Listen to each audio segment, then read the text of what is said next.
الحمدللہ وحدہ والصلاة والسلام علی من لا نبی بعدہ۔ السلام علیکم ورحمۃ اللہ۔ پروگرام قرآن کی عربی کے نئے لیکچر کے ساتھ حاضر ہیں۔ الحمدللہ پچھلے لیکچر میں ہم نے مرکب اضافی میں پیچیدہ کمپلیکس مرکب اضافی کو پڑھا تھا۔ آج انشاءاللہ ہم مرکب اضافی کے اندر ایک نئی چیز کو سیکھنے کی کوشش کریں گے۔ دیکھیے، ہم اس بات کو جانتے ہیں کہ ضمائر حالت رفعی والی ضمیریں یہ 14 ہوا کرتی ہیں۔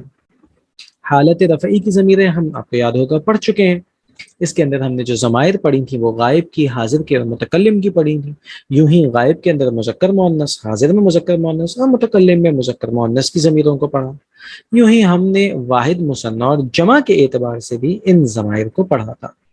اسے خلاصے کے طور پر میں ایک دفعہ آپ کے سامنے بیان کر دیتا ہوں کہ غائب کی ضمیریں تھیں ہوا، ہما، ہم، ہیا، ہما، ہما، مذکر و مؤنث کے اعتبار سے۔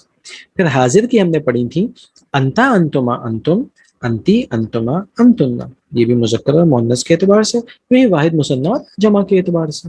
اور آخری جو دو ضمیریں ہم نے پڑھی تھیں وہ تھیں انا اور نحنو۔ انا مذکر مؤنث واحد کے لیے تھی اور نحنو مذکر مؤنث مثنیٰ جمع سب کے لیے تھی۔ آج انشاءاللہ ہم حالت نسبی اور حالت جری والی ضمیروں کو پڑھیں گے۔ لیکن اس بات کو ذہن میں رکھیے گا کہ چونکہ ہم مضاف الیہ کی کیٹیگری کے اندر اسے پڑھ رہے ہیں، لہٰذا ہم اس بات کو سمجھنے کی کوشش کرتے ہیں کہ مضاف الیہ مرکب اضافی کے اندر یہ ضمیریں استعمال کہاں ہوں گی۔ جن ضمیروں کو اب ہم پڑھنے جا رہے ہیں، حالت نسبی اور حالت جری والی ضمیریں، وہ ضمیریں مضاف الیہ میں کہاں استعمال ہوں گی۔ آئیے پہلے ہم ایک ایگزامپل آپ کے سامنے رکھتے ہیں، اسے تھوڑا سا وضاحت کرتے ہیں، اسے کھولتے ہیں اور پھر ہم اس بات کو سمجھنے کی کوشش کرتے ہیں۔ دیکھیے ایک ایگزامپل جو کہ ہم نے پہلے بھی بیان کی ہے، زید کا گھر۔ زید کے گھر کے لیے جو عربی ہے وہ ہے بیتو زیدن، بیتو زیدن۔ مثال کے طور پر میں ایک جملہ کہتا ہوں، زید ایک ذہین بچہ ہے، اس کا گھر پاکستان میں ہے۔ اب دیکھیے، میں نے کہا زید ایک ذہین بچہ ہے، اور اس لفظ زید کی جگہ جب میں نے دوسرا جملہ شروع کیا تو میں نے کہا اس کا گھر۔ اب دیکھیے، لفظ زید کی جگہ میں ایک ضمیر لے کے آیا جو کہ اس تھی اردو میں۔ یہی بات دیکھیے یہاں پہ بیان کی گئی کہ ضمیر اسم کی جگہ پہ استعمال کی جاتی ہے۔ ضمیر اسم کی جگہ پر استعمال کی جاتی ہے۔ یہ ہم اس میں ضمیر کا جب ہم نے چیپٹر پڑھا تھا اس وقت اس بات کو بیان کیا تھا۔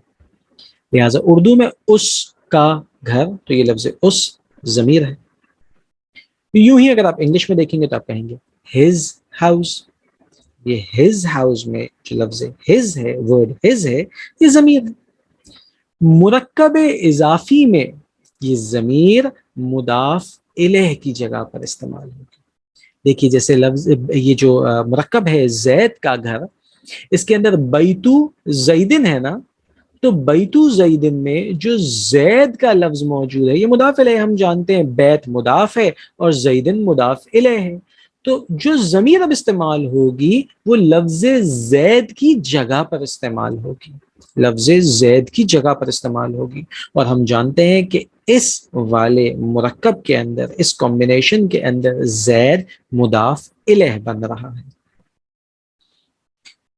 اچھا، اگلی چیز جو کہ ذہن میں رکھنے والی ہے وہ یہ ہے کہ مضاف الیہ ہمیشہ کس حالت میں ہوتا ہے؟ حالت جری میں ہوتا ہے۔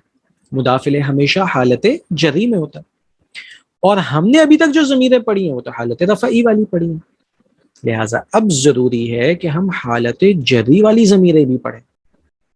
اور ایک اچھی بات یہ ہے کہ حالت نسبی اور حالت جری دونوں حالتوں کی جو ضمیریں ہوتی ہیں وہ ایک جیسی ہوتی ہیں، لہٰذا اگر آپ نے حالت جری کی ضمیریں یاد کر لیں تو اسی وقت آپ کو حالت نسبی کی ضمیریں بھی یاد ہو جائیں گی۔ مضاف الیہ حالت جری میں ہوتا ہے، لہٰذا اب جو ضمیریں ہم سیکھیں گے حالت جری والی، وہ ہم مضاف الیہ کی جگہ پر انشاءاللہ استعمال کیا کریں گے۔ اسی بات کو یہاں پہ بیان کر دیا گیا۔ اب ہم حالت نسبی اور جری کی ضمیروں کو پڑھیں گے۔ دیکھیے ویسے ہی وہی ترتیب ہوگی، ہم پہلے غائب کی ضمیریں دیکھیں گے، حاضر کی ضمیریں دیکھیں گے اس کے بعد، اور متکلم کی ضمیریں دیکھیں گے. یعنی کہ اب ہم حالت نسبی اور حالت جری میں سب سے پہلے غائب کی ضمیریں پڑھیں گے. غائب کے اندر بھی اب دیکھیے جنس کے اعتبار سے جو ذات غائب ہے وہ مذکر بھی ہو سکتی ہے اور مؤنث بھی ہو سکتی ہے.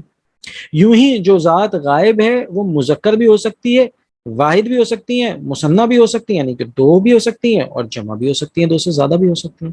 یوں ہی مؤنث کے اعتبار سے جو کہ غائب ہے وہ واحد بھی ہو سکتی ہیں، مثنیٰ بھی ہو سکتی ہیں، اور جمع بھی ہو سکتی ہیں. بہت آسان ہے، صرف دو ضمیروں کا فرق ہے. اگر آپ ان دو ضمیروں کو غائب کے اندر والی جو حالت نسبی اور جری کی ضمیریں یاد کر لیں گے تو بقیہ بہت آسان ہو جائے گا. دیکھیے سب سے پہلا جو فرق ہے وہ واحد مذکر غائب کے اندر ہے. آپ کو یاد ہوگا حالت رفعی کی کیا تھی؟ ہوا. حالت نسبی اور جری کی ہے ہو.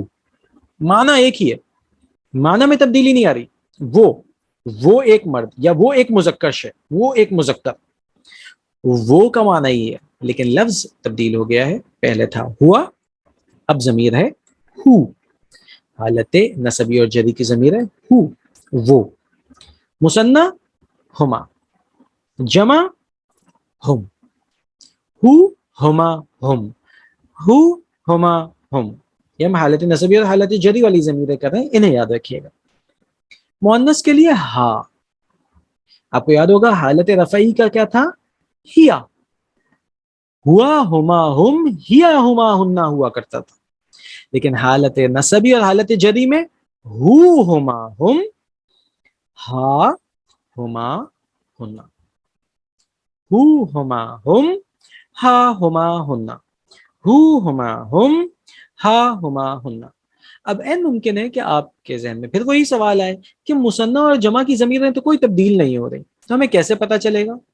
اس کا پتا ہمیں کانٹیکسٹ سے چلے گا. اگلی ضمیریں دیکھتے ہیں حالت نسبی اور حالت جری میں.